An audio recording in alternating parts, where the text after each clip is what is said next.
Hi guys, alright, today we are going to do lesson 8.6 on writing linear equations, and specifically we're going to be writing equations that are in slope-intercept form. So up until this point, you have received an equation and then you've been able to identify the slope and the y-intercept, and sometimes you even have to move it into slope-intercept form, but once you identify the slope and the y-intercept, then you're able to put it on a graph. Well, today what we're going to do is sort of the opposite. You're going to be given a graph and you're going to write the equation, or you're even going to just be given a set of points, 2 points that are on the line, and have to write the equation. Now, in order to be able to write an equation in slope-intercept form, there's two things we need. We need the slope and we need the y-intercept. So let's do a quick review of slope-intercept form. The general slope-intercept form, if you remember, is y equals mx plus b, where, if you remember, m is the slope and b is the y-intercept. So again, in order to be able to write an equation in slope-intercept form, we need the slope and we need the y-intercept. So example 1 should actually be very, very easy for us because they have given us the slope and they have given us the y-intercept. They're telling you that the slope is -2 and the y-intercept is -5. And so all you have to do for this problem is say that slope-intercept form would be y equals -2x plus -5. Or you could write it as y equals -2x minus 5. Because all you're doing is plugging in -2 for the slope, where m is, and -5 for the y-intercept, where b is. But most of them are going to require a little bit more work, where we have to figure out the slope and figure out the y-intercept. So let's take a look at that in example 2. All right, so we see this graph, and as I take a look at this, the first thing that I notice is that this is a rising line, and so I know my slope needs to be positive. So again, I've got to figure out my slope, and I need to figure out my y-intercept. Now, in this one, the y-intercept is hopefully pretty easy for you to see. We see that point 0, 2, and we see that being the point where my line crosses the y-axis. So I know that my y-intercept is 0, 2. All right, so I've got half of what I need. Now I need to figure out the slope. All right, so we know there's two ways that we can figure out slope.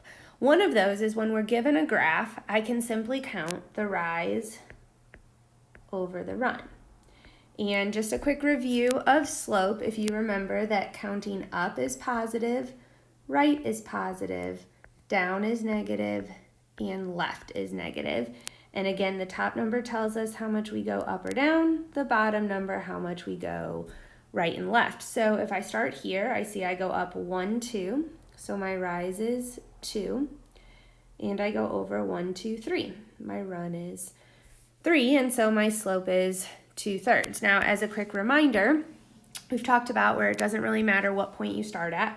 If you had started here, you would have counted down 2, which is -2, and left 1, 2, 3, which is -3, but we know that -2/3, -2 over -3 is the same as +2 over +3. Now, I think that's probably the easiest way to figure out slope, so when you're given a graph, I would recommend that that's what you do, but I do just want to remind you there's another way you can do this.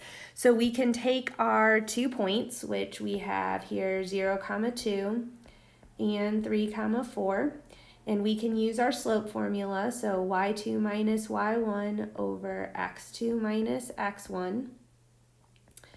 And remember, this is like x and y of the first point and x and y of the second point. So here I have 4 minus 2 on the top and 3 minus 0 on the bottom. And when you subtract, you get 2 over 3. And so hopefully you see here we've done it multiple different ways, but every time we get that the slope is 2 over 3. All right, so now that I have the slope and I have the y-intercept, I'm able to write the equation of the line. So this is just y equals 2/3 x, so I plug that in for the slope, plus 2, which is the y-intercept. And that's all I need.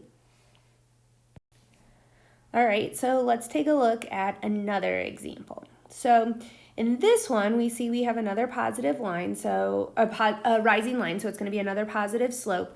But this one, it's not quite as obvious to see the y-intercept. So let's go ahead and start with the slope, and then we'll find the y-intercept next. So I'm going to go ahead and just find my slope by counting here. Since I have the graph, you could also use the formula if you want.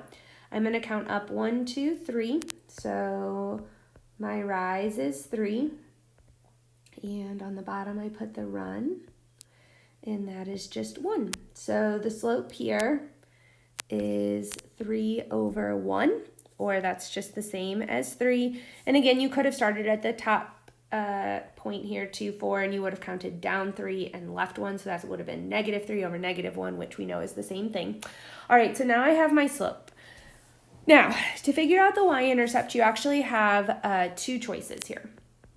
One is, if you look at this graph, we can see that we are really close to getting the y-intercept. And so in this situation, we could just extend my graph a little bit further and use the slope. Okay, so this line here is negative 1, and so I'm going to label negative 2, and negative 3 here as I extend. And if the slope is 3 over 1, then I know I could move down 1, 2, 3, and over 1, and that would get me right on the y-axis there. So I can see that the y-intercept is 0, negative 2. Now again, that works on this one because our line was so close to hitting the y-axis that we barely had to extend it to figure that out. But I do want to show you another way that you could figure out the y-intercept here in case it wasn't so close to the line. All right, so we know here that our equation is y equals mx plus b. And we've already figured out that m is 3. We figured out the slope. And so what we can do here is we can take one of these points. It doesn't matter which one we take. I'll go ahead and take 2, 4. And we know that in an ordered pair, this is x and this is y. And so what I can do is plug all of this into my equation and then solve for b. So in other words, what I'm going to do here is I'm going to plug this 3 in for m. I'm going to plug the 2 in for x, and then I'm going to plug the 4 in for y. All right, so let me do that for you here. This would be 4 equals 3 times 2 plus b. And now I want to get b by itself, so I just need to multiply and then subtract 6 from each side, and I get negative 2 equals b, which is what you said, or we found through the graph that the y-intercept was negative 2. Now, in case you're wondering, like, well, how do you know what point to use? It doesn't matter what point you use. So let me just show you on this one how we could also use the other point and we'd get the same thing. So the other point they gave you here was 1, 1, although you could use any point on the line. It really wouldn't matter. And if we plug in this for x and this for y, and still our slope is 3, we'd get 1 equals 3 times 1 plus b. So that's 1 equals 3 plus b. I subtract 3 from each side, and again, I get negative 2 equals b. So you see we have now found the y-intercept actually kind of 3 ways. We found it one by the graph, and then the first way using the point 2, 4, and then also using the point 1, 1, but in all those situations, b is negative 2.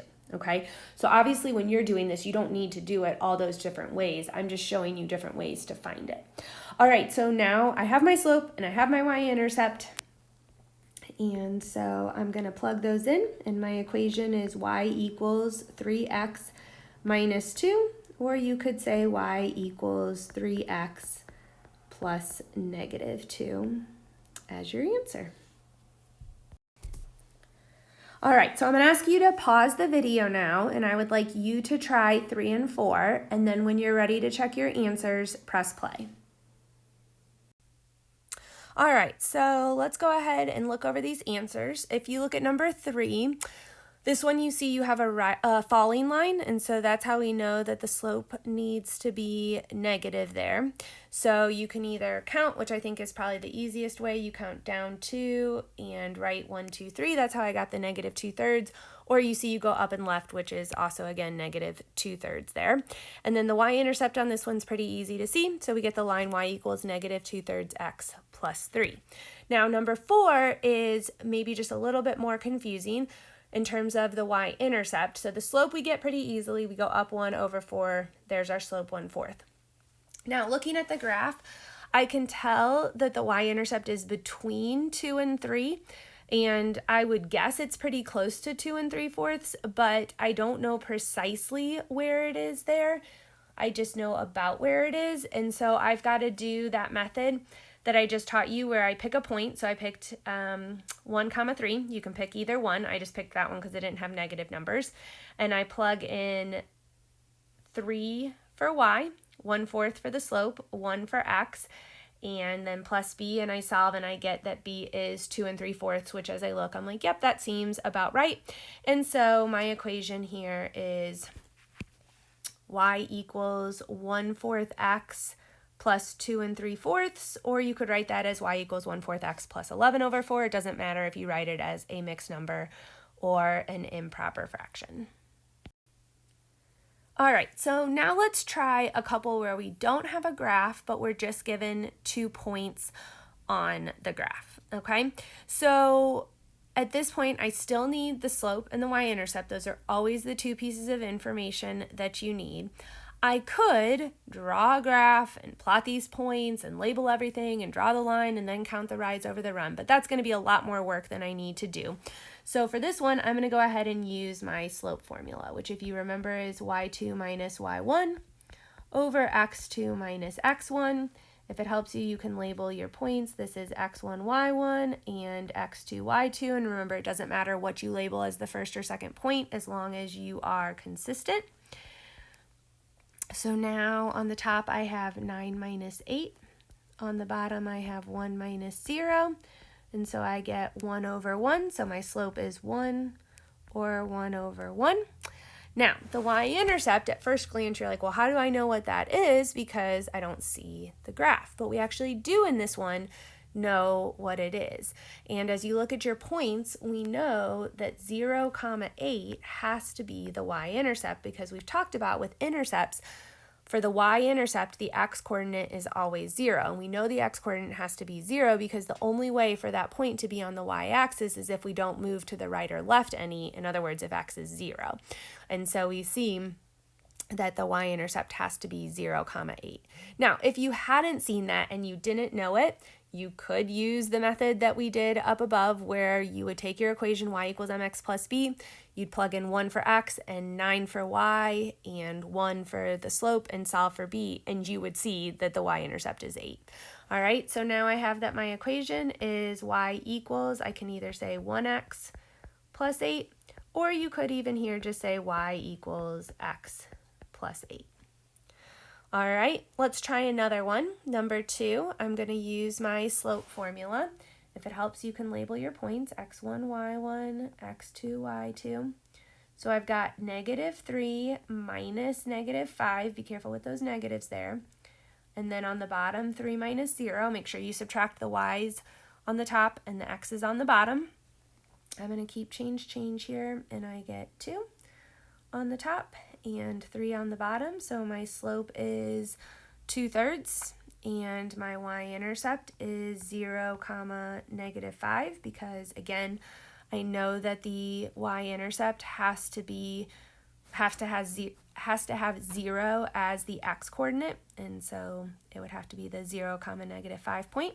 And so then the equation is y equals 2/3 x minus 5 or plus -5, whichever way you want to do it. All right, let's jump down to number 3. Again, I'm going to use my slope formula here. So I've got 4 minus 10, and then on the bottom, -2 minus 0. So this is -6. Again, be careful with those negatives. Keep change if you want. This is -2, and that simplifies to 3 or 3/1. Remember, your slope always needs to be in simplest form. And I see my y-intercept is 0, 10 because, again, I know that that x-coordinate has to be 0. And so this would be y equals 3x plus 10. All right, so now for number 4, I'm going to actually ask you to change the problem. So cross off the problem that you see there, and instead let's use the points 1, -5 and 3, -3, because I want to do a problem where neither of the points are the y-intercept, since this is going to show up on your homework, and I just want to make sure you see what to do here, okay? So we've got 2 points, and the first thing we need is the slope, and so that we're going to just do the same way. We're going to use our slope formula. So I've got -3 minus -5, and again, label your points if that helps, and then 3 minus 0 on the bottom. I'm going to keep change. So I end up with 2/2, which is 1 or 1/1 for the slope, because again, you want to write it in simplest form. But again, you see here that this isn't quite as easy as the last 3 were, where one of the points was already the y-intercept for us, and we could see that right away. Now we need to go back to the formula and use that method we've done a couple times.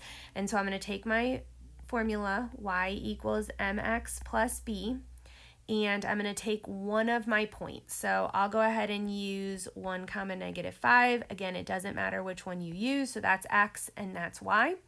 So I'm going to plug in -5 for y, and then the slope I have found is 1, and according to my point, x is 1, and then I'm going to solve for b. So this is -5 equals 1 plus b. I'm going to subtract 1 from each side, and I get -6 equals b, which tells me that the y-intercept is 0, -6. Now, you only have to do that with one point. I want to really quick do the other point just for you to see that it doesn't matter what point you pick. So if I pick 3, -3, then I would have -3 equals, now your slope is still the same, it's 1, and then x is 3. And so this time you'd get -3 equals 3 plus b. Again, I want b by itself, so I'm going to subtract 3. And do you see how, again, you get b equals -6? So it doesn't matter what point you pick. In both scenarios, you get the same y-intercept, okay? Because the y-intercept is always the same for these 2 points. All right, and so now I have enough information for my equation. I just have y equals 1x minus 6, or you could even just say y equals x minus 6, or you're welcome to say plus -6, whichever you prefer. But again, I just wanted you to see one because sometimes one of the points is the y-intercept and sometimes neither of the points is the y-intercept, but in both situations, we're able to figure out the equation. All right, I hope you have a great day.